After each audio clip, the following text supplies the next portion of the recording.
Hello and welcome to our channel the complete funda समस्त को स्वागत कर चैनल को देखो गोटे अपडेट अच्छी जो थी आप देखिपारे फेब्रुआरी पहले बजेट 28 संसद में बजेट अधिवेशन देखा चलते कौन अच्छी तो बजेट के आरंभ हो तो आप गोटे फाइनान्शियल ईयर आरंभ होगा जाऊँगी तो बजेटा आप देखा जोटा कि गुरुत्वपूर्ण देखा चलते कौन अच्छी अपडेट वीडियो को स्टार्ट करवा वीडियो को स्टार्ट करने पूर्व समस्त वीडियो को लाइक और चैनल को सब्सक्राइब करदे। देखो 28 संसद संसद बजेट अधिवेशन आरंभ हो 2026 और 27 आर्थिक वर्ष पर केन्द्र बजेट आसंता फेब्रुआरी पहले आगत हो बुधवार अनुष्ठित संसदीय व्यापार कमिटी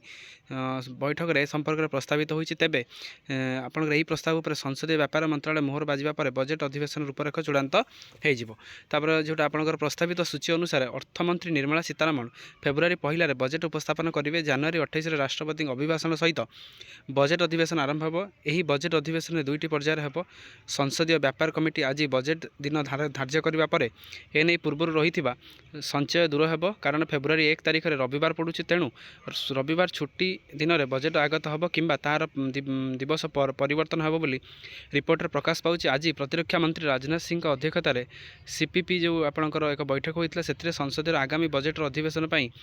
तारीख प्रस्तावित होता। बजेट अधिवेशन प्रथम भाग जनवरी 28 रु फेब्रुआरी 13 पर्यंत चलो जितेबाला कि द्वितीय भाग 9 मार्च रु नहीं 2 एप्रिल पर्यंत चलो। बजेट अधिवेशन द्वितीय अध्याय अनुदान दाबी और अर्थ बिल मंजूर हेबो जो थी कि राष्ट्रपति भाषण सहित जनवरी 28 संसदीय आरंभ हो 29 तारिख अर्थनैतिक सर्वे रिपोर्ट उपस्थापन हम ताल देखार अच्छी आज आपंकर बजेट आपंकर फेब्रुआरी 1 जेहतु आरंभ हो फेब्रुआरी 1 आपर संडे पड़ूँ आपर आपर बजेटा गुरुत्वपूर्ण रोथबार संसद आपंकर 28 आरंभ हो तार रूपरेख अनुसार पुणी आप राज्य आरंभ होगापी जाऊँगी तेणु 28 तारिख आप आरंभ है 1 तारिख आप रविवार रोचे तेणु यहाँ जानवा दरकार तेणु आप बजेट मे भी आप रविवार दिन आप पड़ पारे तो बजेट आप बहुत सारा जिन परिवर्तन शिक्षा स्वास्थ्य आपर मोबाइल सबू जिन आप बजेट नुआ नुआ जिन आरंभ हुए और टैक्स गवर्नमेंट एम्प्लॉय मानी मतलब केते कौन रहा आगू आम देखा वीडियो बहुमात्रा शेयर करदे चैनल को सब्सक्राइब करेंगे जहाँद्वारा कि वीडियो नेक्स्ट अपडेट आप पहुँच पाए। थैंक यू देखा नेक्स्ट वीडियो।